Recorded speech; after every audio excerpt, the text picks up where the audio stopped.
नमस्कार, आप लाइव बिहार देख रहे हैं। मैं हूं राजमोहन तिवारी। गोपालगंज उपचुनाव के परिणाम आने के बाद अब महागठबंधन और खासकर आरजेडी के समर्थक एआईएमआईएम पर बड़ा आरोप लगाते नजर आ रहे हैं। उनका कहना है कि जिस प्रकार से 2020 के विधानसभा चुनाव में एआईएमआईएम ने चुनाव लड़कर महागठबंधन को हराने का काम किया, तेजस्वी यादव को सीएम की कुर्सी से दूर रखने का काम किया, अब वही काम वो उपचुनावों में भी करते नजर आ रही है। गोपालगंज उपचुनाव के परिणाम में एक बात तो साफ नजर आई कि लगभग 1800 वोटों से आरजेडी यह चुनाव हार गई और दूसरी तरफ तेजस्वी यादव के मामा साधु यादव की पत्नी, जो कि बसपा के टिकट पर थी, उन्हें लगभग 9000 वोट मिले, जबकि एआईएमआईएम के प्रत्याशी को लगभग 12000 वोट मिले। यानी कि वोटों के बिखराव को आरजेडी नहीं रोक पाई और खासकर मुसलमानों के वोटों को अपने पास संजोए रखने में वो नाकामयाब रही। और देखिए, अब आरजेडी के समर्थक भले ही मीम पर आरोप लगा रहे हैं, पर सबसे ज्यादा सवाल तो यहां आरजेडी पर खड़ा होता है, क्योंकि आरजेडी को शुरुआत से ही कहा जाता रहा है कि वो एम और वाई समीकरण वाली पार्टी है, यानी कि मुस्लिम और यादव उसके कैडर वोट हैं, उसमें सेंधमारी होती है तभी आरजेडी को नुकसान होता है। लेकिन ये तो सवाल आरजेडी से पूछा जाना चाहिए कि आखिरकार आपके एम समीकरण में सेंधमारी एआईएमआईएम ने कैसे कर ली। एक बाहर की पार्टी आती है, बिहार में चुनाव लड़ती है और वो 5 सीटें एक विधानसभा चुनाव को लड़कर जीत जाती है। वही पार्टी उपचुनाव में अपने प्रत्याशी को उतारती है और लगभग 12000 वोट उसे हासिल हो जाते हैं। तो क्या ये केवल आरजेडी को हराने वाली बात है या फिर एआईएमआईएम को अपनी ताकत दिखाने वाली बात है? देखिए, 20 सीटों पर चुनाव लड़के मीम ने 5 सीटें 2020 के विधानसभा चुनाव में जीती और वो भी खासकर सीमांचल एरिया में उसका प्रदर्शन शानदार रहा। लेकिन उसमें एक और बात गौर करने वाली है कि एक सीट को अगर छोड़ दिया जाए तो महागठबंधन को सीमांचल में 2020 के चुनाव में ज्यादा नुकसान बिल्कुल भी एआईएमआईएम ने नहीं किया था। और भले ही आरजेडी आरोप लगाते रहे, कुछ भी करते रहे, लेकिन आरजेडी जो कि ये कहती है कि वो एमवाई समीकरण वाली पार्टी है, यानी कि मुस्लिम यादव उसके कैडर वोट हैं, तो क्या आरजेडी इस बात को लेकर स्पष्ट है कि 2014 और 2019 के लोकसभा चुनाव में यादवों ने पूरा का पूरा आरजेडी को वोट किया या वो बीजेपी या एनडीए के साथ नहीं गए? देखिए, 2019 के लोकसभा चुनाव का परिणाम तो आप जानते ही होंगे। आरजेडी एक लोकसभा सीट नहीं जीत पाई थी, यानी कि एक बात तो साफ थी कि लोकसभा चुनाव में जो यादव हैं उन्होंने भी बीजेपी या कहिए नरेंद्र मोदी के चेहरे को देखकर एनडीए को वोट किया था और खामियाजा आरजेडी को भुगतना पड़ा कि उसका खाता भी नहीं खुल पाया। यानी लोकसभा में आरजेडी के पास एक भी सांसद नहीं है, जबकि मीम के पास तो 2 हैं।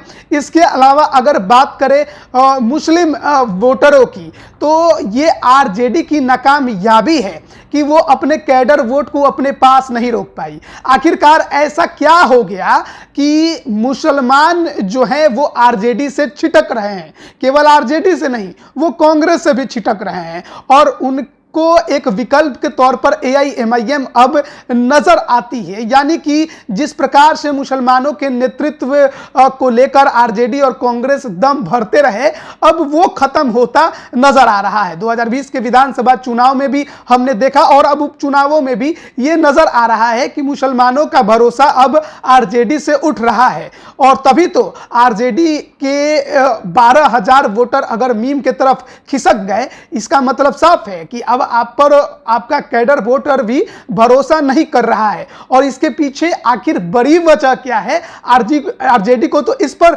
सोचने की जरूरत थी। आखिरकार क्यों हिना साहब और अब्दुल बारी सिद्दीकी को लेकर हमेशा चर्चा होती रही। राज्यसभा सांसद बनाने की जब बात आई तो हिना साहब, जो कि शहाबुद्दीन की पत्नी है, शहाबुद्दीन के बारे में आप सभी जानते हैं, जो कि खुलेआम ये कहते रहे कि लालू प्रसाद यादव उनके एक लौता नेता है और उनके अलावा वो किसी को भी नेता नहीं मानते। भले ही बाहुबली छवि के तौर पर उनको जाना जाता हो, देखा जाता हो लोग, लेकिन लोग ये भी मानते हैं कि वो लालू प्रसाद यादव के सबसे बड़े वफादार थे।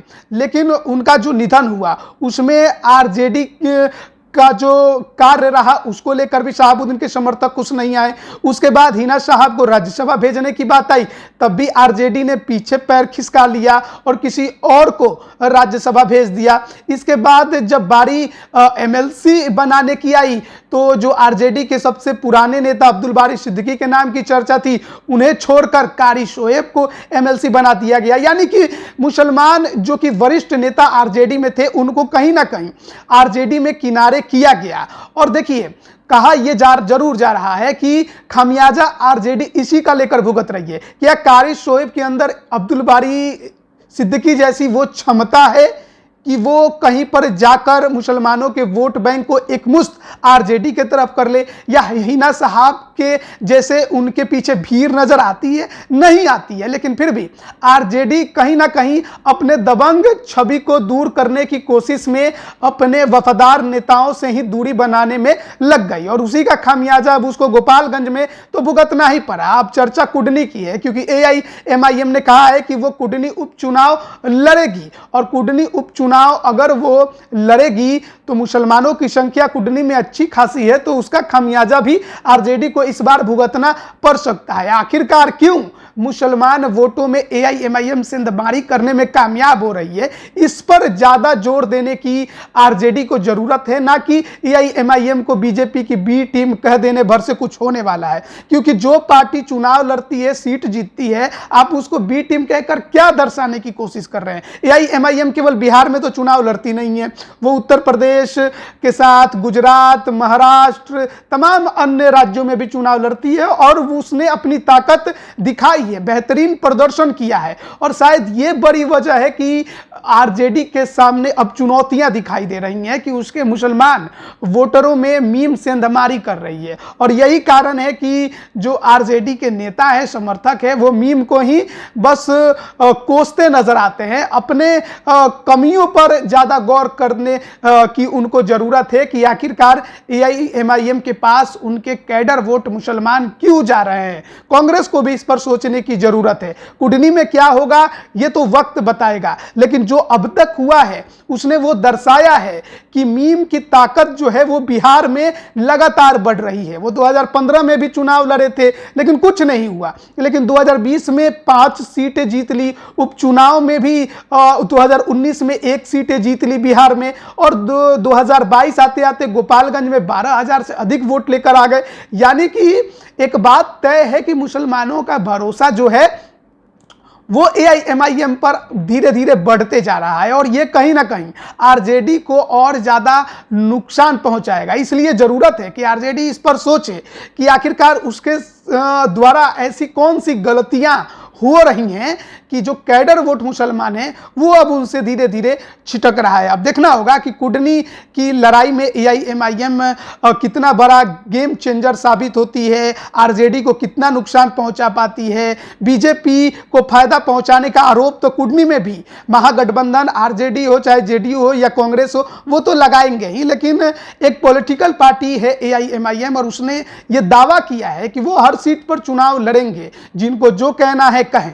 अब देखना है कि आखिरकार आरजेडी अपने एमवाई समीकरण को कैसे एकजुट रखने में कुडनी में कामयाब हो पाती है। आप बने रहिए लाइव बिहार के साथ। आप सभी का बहुत बहुत धन्यवाद। लाइव बिहार यूट्यूब पर सब्सक्राइब और फेसबुक पर लाइक जरूर करें।